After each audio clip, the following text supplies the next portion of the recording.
नमस्कार दोस्तों, आपके अपने YouTube चैनल जी के भविष्य में आपका स्वागत है। दोस्तों, हमारे राजस्थान ज्योग्राफी यानी राजस्थान का भूगोल पार्ट 4 यानी चौथा जो लेसन है वो चल रहा है। दोस्तों, पहले वाले 3 जो लेसन थे उसमें राजस्थान को प्राचीन समय में किन किन नामों से जाना जाता था, यानी प्राचीन समय में राजस्थान के भिन्न भिन्न जो भौगोलिक प्रदेश हैं, इन भिन्न भिन्न भौगोलिक प्रदेशों को किन किन नामों से जाना जाता था, इस पर हमने विस्तार से चर्चा की थी। फिर हमने बात की थी कि राजस्थान का जो भूगोल है, इस भौगोलिक प्रदेश को सबसे पहले राजपूताना किसने कहा, राजस्थान किसने कहा, और बाद में संवैधानिक रूप से इस भौगोलिक प्रदेश का जो नामकरण राजस्थान कब पड़ा और अपने वर्तमान स्वरूप में ये कब आए, इस पर हमने विस्तार से चर्चा कर ली थी। दोस्तों, आज जो है वो हम राजस्थान की अवस्थिति पर चर्चा करें, और जो बच्चे इस चैनल पर नए हैं वो चैनल को सब्सक्राइब करें। अगर क्लास पसंद आए तो लाइक कीजिए और अपने दोस्तों के साथ अधिक से अधिक क्या कीजिए, शेयर कीजिए। दोस्तों, जैसे ही अवस्थिति पर हम बात करते हैं, अवस्थिति को मुख्य रूप से 2 भागों में विभाजित किया जाता है। एक होता है सापेक्ष और दूसरा होता है निरपेक्ष। सापेक्ष जो अवस्थिति होती है वो दूरी व सापेक्ष जो अवस्थिति होती है वो दूरी व दिशा से संबंधित होती है, जबकि निरपेक्ष जो अवस्थिति होती है वो होती है अक्षांश व देशांतर से संबंधित। दोस्तों, राजस्थान का जो भूगोल है इसमें दोनों ही दृष्टि से बहुत ही महत्वपूर्ण जो प्रश्न है वो पूछे जाते हैं। एक बार जो है वो आप ध्यान से देखिए।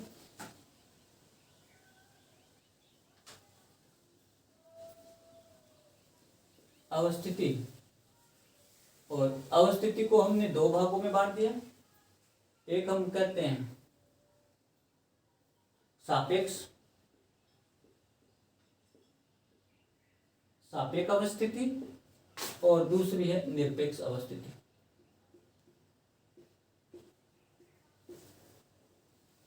देखो दोस्तों, सापेक्ष अवस्थिति में 2 भाग हैं, एक तो होती है दिशा और दूसरी होती है दूरी। और निरपेक्ष जो है, इस निरपेक्ष में भी 2, पहले हम बात करेंगे अक्षांश और दूसरी देशांतर। अक्षांश और देशांतर। दोस्तों, सबसे पहले हम जब सापेक्ष अवस्थिति की बात करते हैं इसे 3 आधार पर लेते हैं। एक तो हम बात करते हैं ग्लोब के संदर्भ में, ग्लोब के 2, या हम कहते हैं पृथ्वी के संदर्भ में। कि पृथ्वी के संदर्भ में राजस्थान जो है वो कौन से भाग में अवस्थित, यानी हमारा जो ग्लोब है, हमारी जो पृथ्वी है, इस पृथ्वी के कौन से हिस्से में राजस्थान अवस्थित। दूसरा हम बात करते हैं एशिया महाद्वीप, और तीसरी जो बात आती है वो आती है भारत के संदर्भ में। दोस्तों, आप सबको पता है कि हमारी जो पृथ्वी है इसकी उत्पत्ति आज से लगभग 460 करोड़ वर्ष पूर्व या 4.6 अरब वर्ष पूर्व मानी जाती है। दोस्तों, जब पृथ्वी की उत्पत्ति हुई थी इस पर एक ही महाद्वीप था पेंजिया और एक महासागर पेंथालस। कालांतर में ये जो पेंजिया था इसका विभाजन होने लगा, और विभाजन जो है वो हम बात करते हैं कार्बोनिफेरस युग में पेंजिया का विभाजन प्रारंभ होने लगा। कार्बोनिफेरस युग तक पेंजिया एक ही हिस्सा था, और धीरे धीरे ये जो पेंजिया ये विभाजित होता गया और कितने भागों में बंट गया, 2 भागों में बंट गया। जिसे हम उत्तरी भाग को बोलते हैं अंगारालैंड या लोरेंसिया, और दक्षिणी भाग को बोलते हैं गोंडवानालैंड। और यही अंगारालैंड और गोंडवानालैंड धीरे धीरे जो है वो 5 या हम कहें 7 महाद्वीपों और 4 महासागरों में क्या हो गया, विभाजित हो गया। दोस्तों, अगर हम कहें कि ये जो 7 महाद्वीप हैं इनमें सबसे बड़ा जो महाद्वीप है वो कौन सा, एशिया महाद्वीप। कौन सा महाद्वीप है, एशिया महाद्वीप। और इस एशिया महाद्वीप की कौन से भाग में अवस्थित, उससे पहले हम बात करते हैं पृथ्वी। देखो दोस्तों, मैं यहाँ पे चित्र बना रहा हूँ, शायद आपको दिख रहा होगा। ये हमारी पृथ्वी, और पृथ्वी की जैसे चर्चा करते हैं हमारी पृथ्वी पर एक रेखा है बीचों बीच, काल्पनिक रेखा है जिसे 0 डिग्री अक्षांश रेखा, यानी भूगोलवेताओं ने जब अक्षांश और देशांतरों का निर्धारण करना प्रारंभ किया तो पृथ्वी का केंद्र लिया था, और इस पृथ्वी के केंद्र को 0 यानी 0 माना, और इस 0 को मिलाने वाली जो भी रेखा है काल्पनिक रेखा उसे 0 डिग्री अक्षांश रेखा कहते हैं। और यही 0 डिग्री अक्षांश रेखा जो है वो पृथ्वी के बीचों बीच है, इसलिए इसे भू प्लस मध्य यानी पृथ्वी के बीचों बीच वाली जो रेखा भूमध्य रेखा कहा जाता है। और इसी रेखा पर दिन और रात की अवधि समान होती है, इसलिए इसे क्या कहा जाता है, विषुवत रेखा कहा जाता है। और ये जो 0 डिग्री भूमध्य रेखा या विषुवत रेखा है, ये पृथ्वी को 2 भागों में बांटती है। अगर मैं कहूँ इस 0 डिग्री के उत्तर में जो भाग है उसे तो कहा जाता है उत्तरी गोलार्ध, इसके दक्षिण में है उसे कहा जाता है दक्षिणी गोलार्ध। क्या कहा जाता है, दक्षिणी गोलार्ध के नाम से जाना जाता है। यानी कहने का अर्थ है 0 डिग्री रेखा जो है भूमध्य रेखा वो पृथ्वी को 2 गोलार्धों में बांटती है। 0 डिग्री के उत्तर में जो भाग है उसे उत्तरी गोलार्ध कहा जाता है, 0 डिग्री के दक्षिण में जो है उसे क्या कहा जाता है, दक्षिणी गोलार्ध कहा जाता है। उसी प्रकार से एक रेखा है जो उत्तरी ध्रुव को दक्षिणी ध्रुव से मिलाती है, काल्पनिक रेखा, जिसे 0 डिग्री देशांतर रेखा के नाम से क्या जाना जाता है। ये 0 डिग्री देशांतर रेखा है और इसी 0 डिग्री देशांतर रेखा को नाम दिया जाता है ग्रीनविच रेखा। और ग्रीनविच रेखा भी पृथ्वी को 2 भागों में क्या करती है, विभाजित करती है। ग्रीनविच रेखा के पूर्व में उसे बोलते हैं पूर्वी गोलार्ध और इसके पश्चिम में उसे कहते हैं पश्चिमी गोलार्ध। तो कहने का अर्थ ये है कि 0 डिग्री अक्षांश रेखा और 0 डिग्री देशांतर रेखा दोनों ही मिलकर पृथ्वी को कितने गोलार्धों में बांटती है, 4 गोलार्धों में बांटते हैं। कितने गोलार्धों में बांटते हैं, 4 गोलार्धों में क्या करते हैं, विभाजित करती है। देखो दोस्तों ध्यान से, अगर मैं कहूँ 0 डिग्री से लेकर 0 डिग्री यानी 0 डिग्री अक्षांश रेखा से लेकर 0 डिग्री देशांतर रेखा के मध्य जो उत्तरी पूर्वी भाग में जो हिस्सा है उसे कहते हैं उत्तरी पूर्वी गोलार्ध। कौन सा गोलार्ध है, उत्तरी पूर्वी गोलार्ध। और 0 डिग्री अक्षांश से लेकर 0 डिग्री देशांतर रेखा के पश्चिमी जो भाग है उसे कहते हैं उत्तरी पश्चिमी गोलार्ध। यानी ये संपूर्ण जो भाग है वो उत्तरी पश्चिमी गोलार्ध है। उसी प्रकार से 0 डिग्री अक्षांश से लेकर 0 डिग्री देशांतर के जो पूर्वी भाग है उसे कहते हैं दक्षिणी पूर्वी गोलार्ध। और इसी प्रकार से 0 डिग्री अक्षांश से लेकर 0 डिग्री देशांतर पश्चिमी भाग है तो हम कहते हैं दक्षिणी पश्चिमी गोलार्ध। तो कहने का अर्थ संपूर्ण पृथ्वी पर कितने गोलार्ध आ गए, 4 गोलार्ध आ गए। पहला जो गोलार्ध है उसे बोलेंगे उत्तरी पूर्वी, कोई भी ले लो आप, उत्तरी पूर्वी गोलार्ध, दूसरा उत्तरी पश्चिमी गोलार्ध, तीसरा दक्षिणी पूर्वी और चौथा दक्षिणी पश्चिमी गोलार्ध। अगर विश्व के संदर्भ में हम बात करते हैं राजस्थान की, आप सबको पता है कि हमारी जो पृथ्वी है वो 23.5 डिग्री झुकी हुई होने के कारण इसके 23.5 डिग्री के अंश के साथ साथ क्या बनते हैं, कोण बनते हैं। तो 23.5 डिग्री उत्तरी अक्षांश पर जो रेखा है उसे कहा जाता है कर्क रेखा और 23.5 डिग्री दक्षिण अक्षांश रेखा पर है इसे कहा जाता है मकर रेखा। हमारा राजस्थान या हम कहें भारत या कहें कि 7 जो महाद्वीप है, इन 7 महाद्वीपों में जो हमारा एशिया महाद्वीप है जो सबसे बड़ा महाद्वीप है वो मुख्य रूप से इस पृथ्वी के उत्तरी पूर्वी गोलार्ध में क्या है अवस्थित। देखिए एक बार मानचित्र देख लीजिए आप।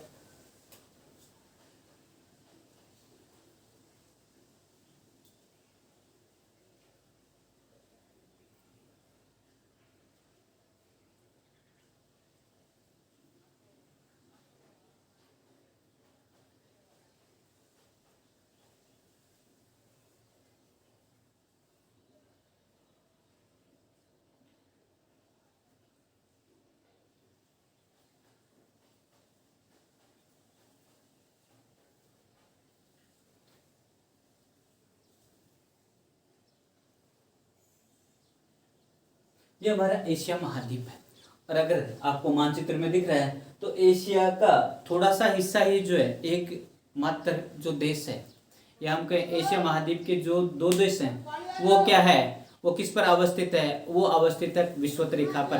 कहाँ पे अवस्थित है, विषुवत रेखा पर अवस्थित है। और ये जो विषुवत रेखा है ये हमारे लिए बहुत ही महत्वपूर्ण रेखा मानी जाती है। हम कहें मलेशिया और हम बात करते हैं इंडोनेशिया, 2 ऐसे देश हैं जो विषुवत रेखा पर क्या है अवस्थित है। तो दोस्तों अगर ध्यान से देखेंगे तो हम कहते हैं राजस्थान जो है वो कौन से पृथ्वी के संदर्भ में कौन से भाग में है, हम बात करते हैं कौन से गोलार्ध में है, उत्तरी पूर्वी गोलार्ध में। कौन से गोलार्ध में है, उत्तरी पूर्वी गोलार्ध में। देखो दोस्तों अगर हम बात करते हैं उत्तरी पूर्वी गोलार्ध और नक्षत्रों के आधार पर इस उत्तरी पूर्वी गोलार्ध को कहा जाता है इंसान कोण। कौन से कोण में अवस्थित है, इंसान कोण में अवस्थित है। यानी राजस्थान जो है वो ग्लोब में या पृथ्वी के उत्तरी पूर्वी भाग में अवस्थित है। इस उत्तरी पूर्वी भाग को क्या कहा जाता है? इंसान कौन कहा जाता है। दूसरा हम बात करते हैं एशिया महाद्वीप। किस महाद्वीप के संदर्भ में? एशिया महाद्वीप। और एशिया महाद्वीप के हम बात करते हैं दोस्तों, यहीं पे अगर आपको दिख रहा है तो यहीं पे, लेकिन यहीं पे छोटा सा मानचित्र हो जाएगा, मैं यहाँ पे थोड़ा सा बड़ा बना देता हूँ।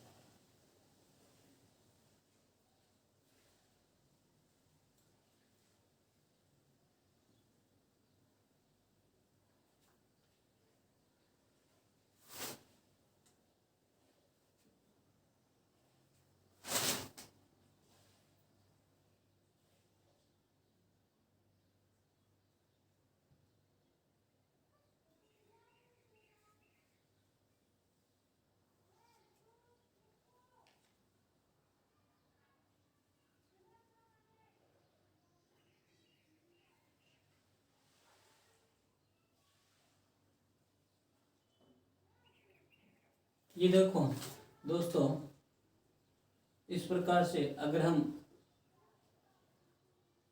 एशिया महाद्वीप को दो भागों में क्या करते हैं? विभाजित कर देते हैं।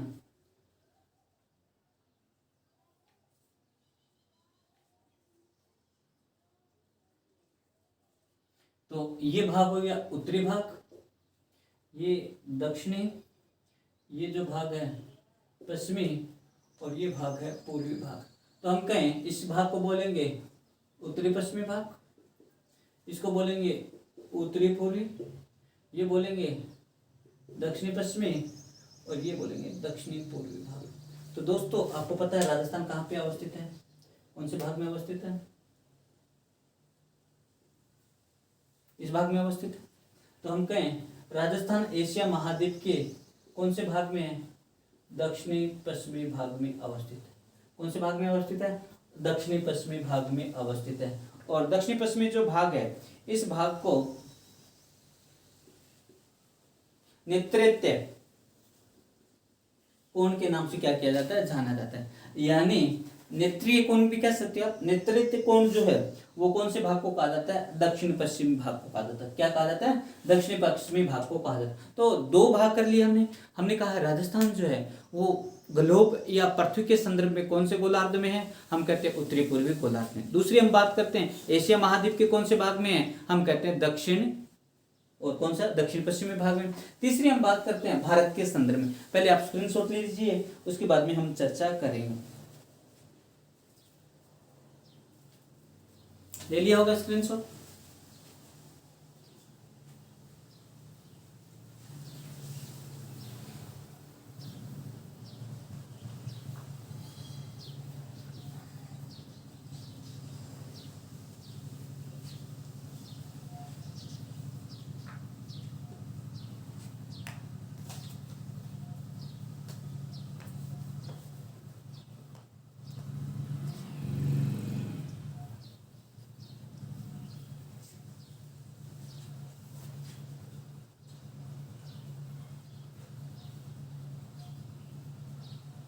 दोस्तों हम जब बात करते हैं इंडिया के संदर्भ में यानी भारत के संदर्भ में, तो दोस्तों अगर आपने भारत का मानचित्र देखा होगा, ये इंडिया का मैप,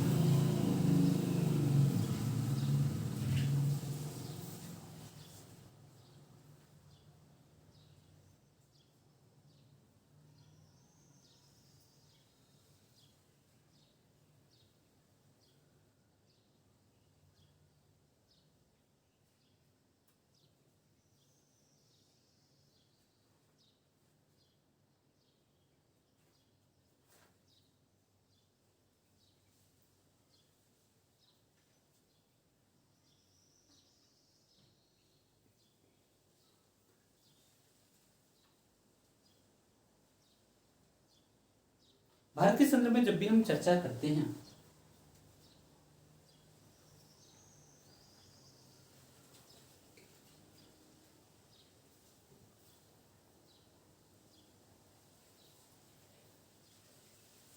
चलो दोस्तों, ये हम बात करते हैं कौन सी दिशा है? उत्तर दिशा, दक्षिण, पश्चिम, और ये कौन सी? पूर्व। और राजस्थान जो है वो इस प्रकार से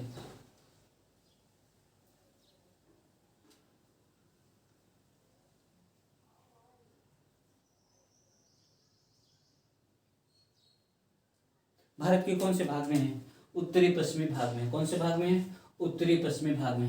यानी हम कहें राजस्थान जो है वो भारत के कौन से हिस्से में? उत्तरी पश्चिमी भाग में अवस्थित है। और इसे नक्षत्र के आधार पर जो नाम दिया जाता है वो कहा जाता है वायव्य कोण। कौन से कोण में अवस्थित है? वायव्य कोण है। तो दोस्तों तीन हमने बात की थी। एक तो हमने जो बात की थी वो इंसान कोण की बात की थी। इंसान कोण जो है उत्तरी पूर्वी। दूसरा जो है वो हमने अभी बात की नेत्रीय कोण की, दक्षिण पश्चिम। और तीसरा जो है वायव्य कोण, वो कौन सा? उत्तर पश्चिमी कोण को क्या कहा जाता है? वायव्य कोण कहा जाता है। तो राजस्थान जो है वो भारत के कौन से हिस्से में? उत्तरी पश्चिमी भाग में क्या है? अवस्थित है। तो ये जो है ये हमने बात किया सापेक्ष स्थिति के बारे में। किसके बारे में किया? सापेक्ष स्थिति के बारे में की। अब जो हम बात करेंगे वो हम बात करेंगे निरपेक्ष स्थिति के बारे में। यानी राजस्थान की जो निरपेक्ष स्थिति है वो किस प्रकार से अवस्थित माने जाते हैं। तो ठीक है दोस्तों, स्क्रीनशॉट लेने की आवश्यकता नहीं है इसमें, वैसे ही आपको पता सबको।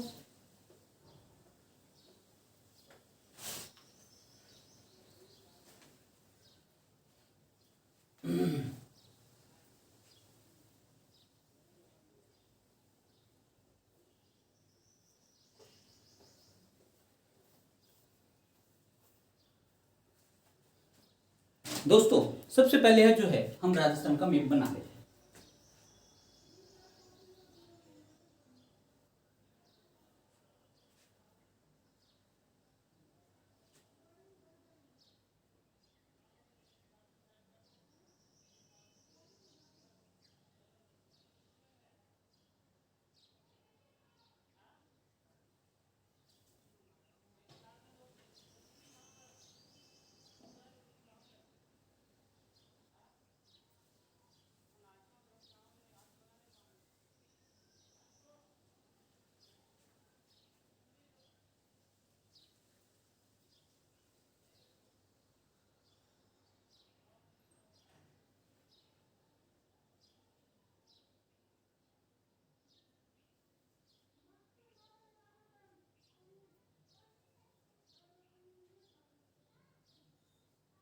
दोस्तों ये हमारा राजस्थान,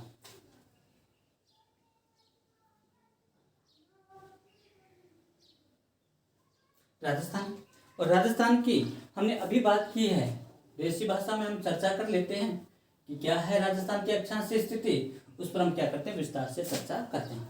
देखो राजस्थान वैसे हम बात करते हैं, हमने अभी बात की थी किसके संदर्भ में की थी? पृथ्वी के संदर्भ में की थी। हमने कहा था कि पृथ्वी के कौन से भाग में? उत्तरी पूर्वी भाग में। यानी अक्षांशीय दृष्टि से राजस्थान जो है वो ग्लोब के कौन से हिस्से में? उत्तरी भाग में है। और देशांतरी स्थिति से हम बात करते हैं पूर्वी गोलार्ध, यानी राजस्थान पूर्ण रूप से उत्तरी गोलार्ध में और पूर्ण रूप से कौन से गोलार्ध में? पूर्वी गोलार्ध में अवस्थित है। राजस्थान की जो स्थिति अभी एक एग्जाम में पूछा गया था, आंशिक रूप से उत्तरी गोलार्ध में, आंशिक रूप से दक्षिणी गोलार्ध में, पूर्ण रूप से उत्तरी पूर्वी गोलार्ध में। तो आपको याद रखना है कंपटीशन एग्जाम में आजकल जो है वो इस प्रकार के जो प्रश्न है बहुतायत में पूछे जाते हैं। तो आपको याद है राजस्थान अक्षांशीय दृष्टि से पूर्ण रूप से उत्तरी गोलार्ध में और देशांतरीय दृष्टि से पूर्ण रूप से जो है वो कौन से गोलार्ध में है? पूर्वी गोलार्ध में अवस्थित। देखो दोस्तों आपको अभी मैंने चित्र बनाया था, इस प्रकार से मैंने बताया था, ये पृथ्वी है, ये 0 डिग्री है और इसके उत्तर में उत्तरी गोलार्ध, इसके दक्षिण में दक्षिणी गोलार्ध। तो मैंने कहा था ये 90 डिग्री उत्तरी अक्षांश और ये 90 डिग्री दक्षिणी। तो नीचे से ही जो है वो प्रारंभ होंगे 1 2 3 4 5 इस प्रकार से उत्तर की ओर जाएंगे। तो ये जो अक्षांश है वो बढ़ते चले जाएंगे। तो राजस्थान की जो अक्षांश स्थिति है वो प्रारंभ होती है 23 डिग्री 3 मिनट उत्तरी अक्षांश से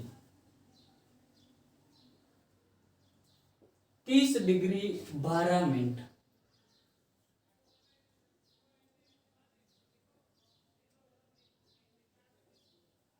उत्तरी अक्षांश। यानी कहने का अर्थ यह है राजस्थान का अक्षांशीय जो विस्तार प्रारंभ होता है वो 23 डिग्री 3 मिनट उत्तरी अक्षांश से 30 डिग्री 12 मिनट उत्तरी अक्षांश के मध्य जो है वो राजस्थान क्या है? अवस्थित है। दोस्तों यहां से लेकर यहां तक अगर हम बात करें राजस्थान का अक्षांशीय विस्तार है तो ये 7 डिग्री 9 मिनट जो है वो राजस्थान का क्या है? अक्षांशीय विस्तार। और बहुत बार पूछा जाता है कि राजस्थान का अक्षांशीय विस्तार कितना है।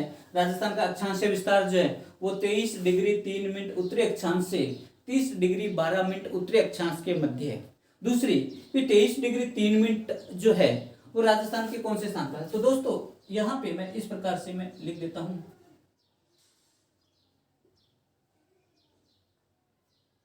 बोरकुंड गांव। बोरकुंड गांव जो है वो कौन से डिस्ट्रिक्ट में है। एक तो हम बात करते हैं तहसील, एक बात करेंगे डिस्ट्रिक्ट। पहले डिस्ट्रिक्ट की बात कर लेते हैं दोस्तों। डिस्ट्रिक्ट की बात करते हैं, यहां पर पड़ता है बांसवाड़ा।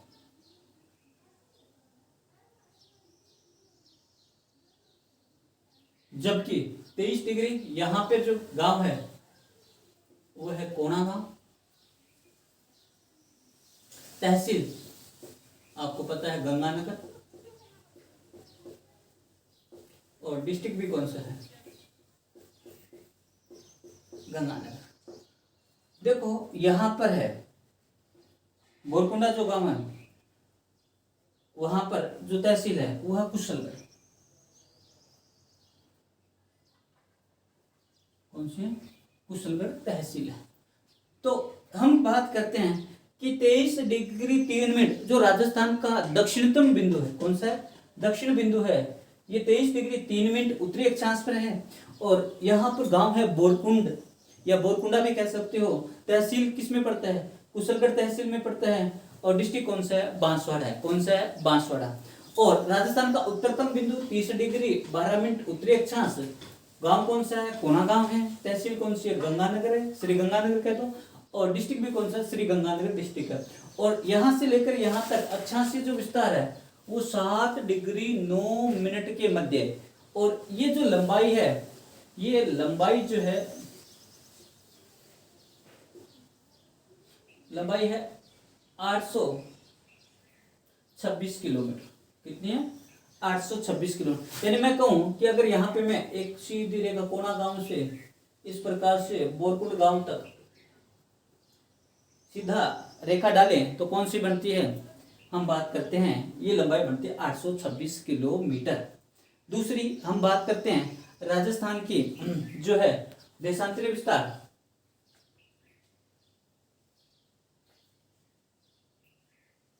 गुणहत्तर डिग्री 30 मिनट, और 69 डिग्री 30 मिनट जो है वो कौन सा है, पूर्वी देशांतर।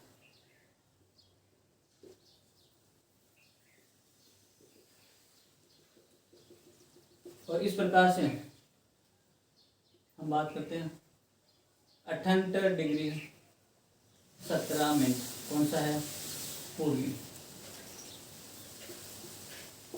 हम कहें कि 69 डिग्री 30 मिनट पूर्वी देशांतर से लेकर 78 डिग्री 17 मिनट पूर्वी देशांतर के मध्य राजस्थान का क्या पाया जाता है, देशांतरीय विस्तार पाया जाता है। और ये जो देशांतरीय विस्तार है हम बात कर लेते हैं यहाँ पे। आज मौसम बहुत ही ज़्यादा खराब है क्योंकि आप सबको पता है राजस्थान में मानसून जो है वो आने वाला है। और मानसून कब आता है, जब वायु दाब में अंतर होता है, निम्न वायु दाब का केंद्र। और जैसे निम्न वायु दाब का केंद्र बनता है तो राजस्थान में गर्मी पड़ने लगती है, आंधी आने लगती है, तो मौसम बहुत ही खराब बनता जा रहा है। और इसी कारण से आपको आवाज़ भी सुन रही है कि आंधियों की जो रफ्तार है वो धीरे धीरे तेज होती जा रही है। तो दोस्तों लगातार बने रहिए हमारे साथ, और अगर आपको पसंद आए तो आप जो है वो लाइक शेयर व सब्सक्राइब करते रहिए। दोस्तों मेरी कोशिश यही रहेगी कि आपको अधिक से अधिक जो है वो नया मैटर उपलब्ध करवाया जाए, और ज़्यादा से ज़्यादा जो है आपको जो है सारे के सारे जो कंपटीशन एग्जाम में जो प्रश्न आते हैं, मेरी यही कोशिश रहेगी कि अगर आप आसानी से इस वीडियो को जब देखोगे तो अधिकांश जो प्रश्न है आपको यहाँ से मिल जाएंगे। अपवाद स्वरूप 1-2% की मैं कह नहीं सकता, लेकिन पिछले 3 सालों से आप लोगों का जो स्नेह मुझ पर बना हुआ है, और आप सबको पता है कि लगातार हमारा जो प्रतिशत है वो बढ़ता जा रहा है, कि जो कंपटीशन एग्जाम में हमारे द्वारा पढ़ाए गए जो प्रश्न है वो लगातार आ रहे हैं। यानी लगातार जो है वो अबाउ 95%, कहीं कहीं पर 99 और 100% भी पहुँच गए हैं कुछ कंपटीशन एग्जाम में। और दूसरी बात आप सबको पता है फर्स्ट ग्रेड में जो हमारे थे 120 सब्जेक्ट के जो प्रश्न आए थे उसमें से 117 जो प्रश्न है वो हूबहू अपने नोट्सों से ही आए थे। HM में 30 के 30 जो पर्सन है वो करवाए हुए में से आए थे। तो इस प्रकार से सभी जो कंपटीशन एग्जाम से जो पर्सन है वो पर्सन हमारे करवाए हुए में से आए। तो अब हम बात करते हैं राजस्थान का जो देशांतरीय विस्तार है वो 8 डिग्री 47 मिनट है। कितना है? 8 डिग्री 47 मिनट है। और देखो ये हमने बात की थी, ये लंबाई जो है वो 826 किलोमीटर और ये जो है ये 869 किलोमीटर है। यानी मैं कहूं यहाँ पे जो गांव है, गांव का नाम है कटरा, विलेज कटरा, तहसील सम और डिस्ट्रिक्ट जो है जैसलमेर। और उसी प्रकार से यहाँ पर जो गांव है सिलाना, तहसील राजाखेड़ा, डिस्ट्रिक्ट जो है धौलपुर। कौन सा डिस्ट्रिक्ट है? धौलपुर डिस्ट्रिक्ट है। तो हमने बात की है कि देशांतरी जो स्थिति है, इस देशांतरी स्थिति के माध्यम से हम किसी भी राज्य की किसी भी स्थान का जो समय है वो आसानी से ज्ञात कर सकते हैं। दोस्तों देखो, अगर मैं एक बार यहाँ पे उदाहरण के रूप में आपको बता देता हूँ, राजस्थान में जब भी समय की बात करते हैं, दिख रहा है 808 डिग्री और 47 मिनट है देशांतरीय अंतराल है। अगर इस देशांतरीय अंतराल जो है अगर इसे 4 से गुना करेंगे तो ये जो है सेकंड से, यानी मिनट है, इसको गुना करेंगे तो सेकंड आ जाएंगे और डिग्री से करेंगे तो मिनट आ जाएंगे। तो देखो दोस्तों, 7 चौक 28, 2 4 चौक 16 और 2 18, ये तो हो गए सेकेंड। 8 चौक 32, ये क्या हो चुके हैं? मिनट हो चुके हैं। मैं कहूँ 32 मिनट और 188 सेकेंड।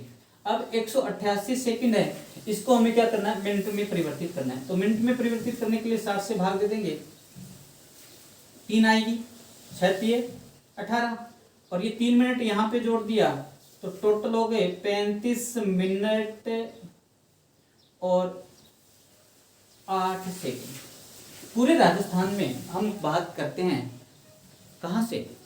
हम बात करते हैं सिलोना से लेकर जैसलमेर कटरा तक पूरा जो समय का अंतर आता है वो 35 मिनट और 8 सेकंड का आता है। सबसे पहले जो सूर्य उदय होता है, आप सबको पता सूर्य उदय किधर होता है? पूर्व की तरफ होता है। तो सबसे पहले राजस्थान के कौन से स्थान पर सूर्य उदय होगा? सिलोना। और अस्त कहाँ पे होगा भाई? आप जल्दी से कमेंट करके बताइए कि सबसे पहले सूर्यास्त कहाँ पे होगा। जल्दी कीजिए, आप लोगों का मैं इंतजार कर रहा हूँ कौन सही उत्तर देता है कि सबसे पहले सूर्य उदय कहाँ पर होता है? सिलोन। सिलोन कहाँ पे है? धौलपुर में। तो सबसे पहले अस्त कहाँ पे होगा? जल्दी कीजिए, उत्तर दीजिए आप लोग। सबसे पहले अस्त भी कहाँ पे होगा?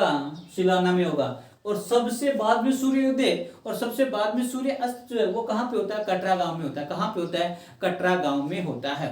और पूरे राजस्थान में समय का अंतर कितना होता है? 35 मिनट और 8 सेकंड। और ये जो निकालना है ये हम अक्षांश और देशांतर जब पढ़ेंगे तो हम विस्तार से वहां पर इस प्रकार के जो प्रश्न पूछे जाते हैं, देखो छोटे एग्जाम में तो नहीं पूछे जाएंगे, जैसे सेकंड ग्रेड में भी, फर्स्ट ग्रेड में यहाँ से जो प्रश्न है वो अमूमन पूछा, आरएस में बहुत बार यहाँ से जो प्रश्न है वो पूछे जाते हैं।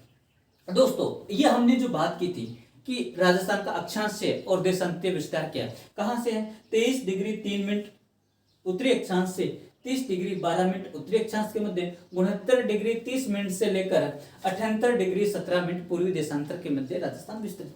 देखो दोस्तों, बहुत बार प्रश्न पूछा जाता है कि राजस्थान का उत्तरतम बिंदु कौन सा है, राजस्थान का दक्षिणतम बिंदु कौन सा है। तो एकदम सिंपल वे में हम याद करते हैं, किसान है और आप सबको पता है कि मानसून पूर्व वर्षा हो चुकी है और मानसून पूर्व वर्षा होने के बाद में हमारे शेखावाटी क्षेत्र में जो किसान है वो लगातार कृषि कार्यों की ओर अग्रसर, शेखावाटी नहीं संपूर्ण राजस्थान में ऐसी व्यवस्था देखने को मिलती है। मानसून पूर्व वर्षा अगर अच्छी हो जाती है तो किसान अपने अपने खेतों को क्या करता है? जोत देता है। और जैसे ही किसान जोतता है और हम कहते हैं बुआई प्रारंभ कर देता है, बुआई के साथ साथ जैसे अनाज बड़ा होता है तो हम क्या करते हैं? निनाण करना प्रारंभ कर देते हैं। और जैसे ही जो फसल पक जाती है, पकने के बाद में हम क्या करते हैं? लावणी प्रारंभ कर देते हैं। लावणी करते हैं, लाटा निकालते हैं, तो लाटों को हम क्या करते हैं? हमारे आसपास घर में जो भी साधन होते हैं, हम कहते हैं कट्टा बोरी जो भी होती है, उसमें डालकर हमारे घर में एक ऐसे स्थान पर रखते हैं जहां पर जो है उसमें किसी प्रकार का कीड़ा नहीं लग जाए। तो ध्यान से सुनना। तो जैसलमेर है तो यहाँ से हमने लिया कट्टा, क्या लिया, कट्टा, कट्टा लिया। बांसवाड़ा से क्या ली, बोरी ली।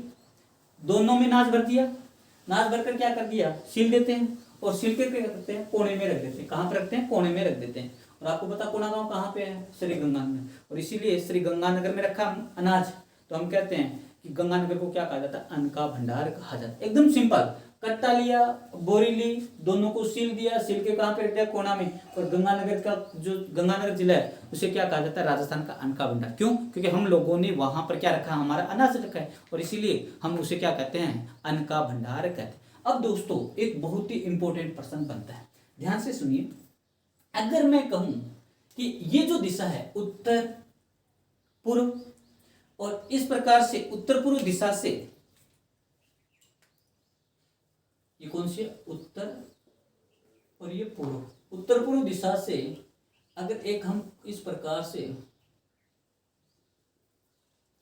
कौन सी दिशा है, ये पश्चिम और ये दक्षिण, दक्षिण पूर्व में अगर हम कर्ण डालते हैं, और इस कर्ण की लंबाई अगर आपसे पूछ ले तो कितनी होगी, तो हम कहेंगे 784 किलोमीटर। कितनी होगी, 784। कौन से, उत्तर पूर्व से दक्षिण पश्चिम में जो कर्ण की लंबाई है, विकर्ण, कर्ण नहीं, विकर्ण की लंबाई, कर्ण तो हमने इस डाला, विकर्ण की जो लंबाई है वो कितनी है, 784। अब दूसरी हम बात करते हैं उत्तर पश्चिम से, इस प्रकार से उत्तर पश्चिम से अगर दक्षिण पूर्व की ओर विकर्ण डाल लेते हैं, तो इसकी जो लंबाई है वो होगी 850 किलोमीटर। विकर्ण है, और ये भी क्या है, विकर्ण, यानी उत्तर पूर्व का जो विकर्ण है, उत्तर पूर्व से दक्षिण पश्चिम का विकर्ण है, उसकी लंबाई 784। उत्तर पश्चिम से दक्षिण पूर्व की ओर जो विकर्ण है उसकी लंबाई कितनी है, 850 किलोमीटर। जल्दी से स्क्रीनशॉट लीजिए, फिर हम दो अक्षांश, एक अक्षांश और एक देशांतर पर भी क्या करेंगे, चर्चा करेंगे कि राजस्थान का मध्यवर्ती अक्षांश कौन सा है और राजस्थान का मध्यवर्ती देशांतर कौन सा। जल्दी से स्क्रीनशॉट लीजिए भाई, ले लिया होगा।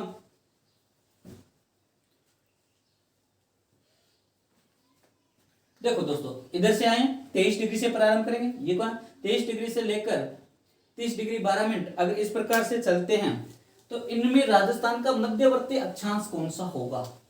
अगर हम बात करते हैं मध्यवर्ती अक्षांश की, जैसे हम चर्चा करेंगे, तो आपको पता है कि 23 से लेकर 30 के मध्य होगा, और इन दोनों के जो मध्यवर्ती अक्षांश की बात करेंगे तो मैं यहां पर लिखता हूं, यहां पे लिख देता हूं,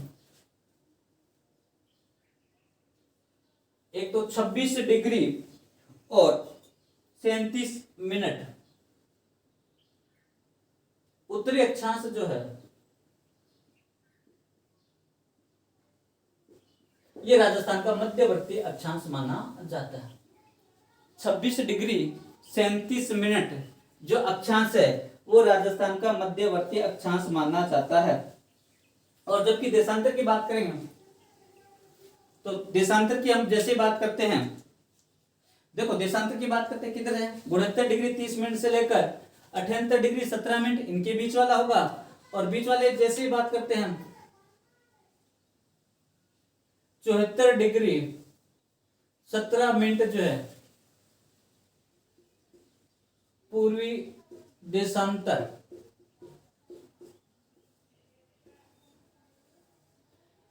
चौहत्तर डिग्री 17 मिनट पूर्वी देशांतर जो है ये राजस्थान का मध्यवर्ती देशांतर माना जाता है। दोस्तों बहुत इंपॉर्टेंट प्रश्न है, डीपली प्रश्न है, अमूमन प्रश्न पूछने की संभावनाएं कम रहती है, उसके बावजूद भी जिज्ञासा शांत करने के लिए ये जो प्रश्न है ये हमें क्या करने पड़ते हैं, याद रखने पड़ते हैं। तो हम कहते हैं मध्यवर्ती अक्षांश कौन सा है, 26 डिग्री 37 मिनट, क्यों, क्योंकि 30 और 23 के मध्य वाला ये है। दूसरा देशांतरी बात करेंगे तो देशांतरी जो विस्तार आएगा 69 डिग्री 30 से 78 डिग्री 17 के मध्यवर्ती भाग में आएगा, तो कौन सा होगा, 74 डिग्री 17 मिनट पूर्वी देशांतर। अगर हम बात करें उत्तर पश्चिम से दक्षिण पूर्व की ओर जो कर्ण विकीर्ण है वो कितनी लंबाई है, 850। हम कहे उत्तर पश्चिम से, उत्तर पूर्व से लेकर दक्षिण पश्चिम के मध्य जो विकीर्ण है उसकी लंबाई कितनी है, 784। कर्ण की लंबाई 826, 869। ये जो है ये हमने राजस्थान की अवस्थिति के बारे में चर्चा की थी। राजस्थान की अवस्थिति को हमने दो भागों में बांटा था। एक तो हमने बांटा था सापेक्ष अवस्थिति और एक हमने बांटा था निरपेक्ष अवस्थिति।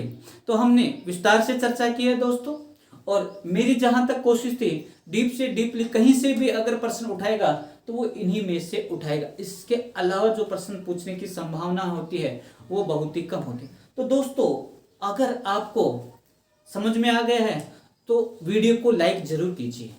व्यू बहुत बढ़िया आ रहे हैं और टाइम जो पीरियड है वो भी बहुत बढ़िया है, लेकिन लाइक है हम क्या करते हैं, पसंद भी आ जाता है लेकिन लाइक नहीं करते। तो दोस्तों मैं आपसे अनुरोध करता हूं अगर वीडियो पसंद आए तो लाइक शेयर व सब्सक्राइब जरूर कीजिए। और नेक्स्ट जो वीडियो होगा उसमें राजस्थान का क्षेत्रफल, राजस्थान के भारत के संदर्भ में तुलना, राजस्थान की विश्व के संदर्भ में तुलना और उसके अलावा अन्य जो बात है परिचय से संबंधित उस पर हम विस्तार से चर्चा करेंगे। दोस्तों धन्यवाद। जय हिंद, जय भारत।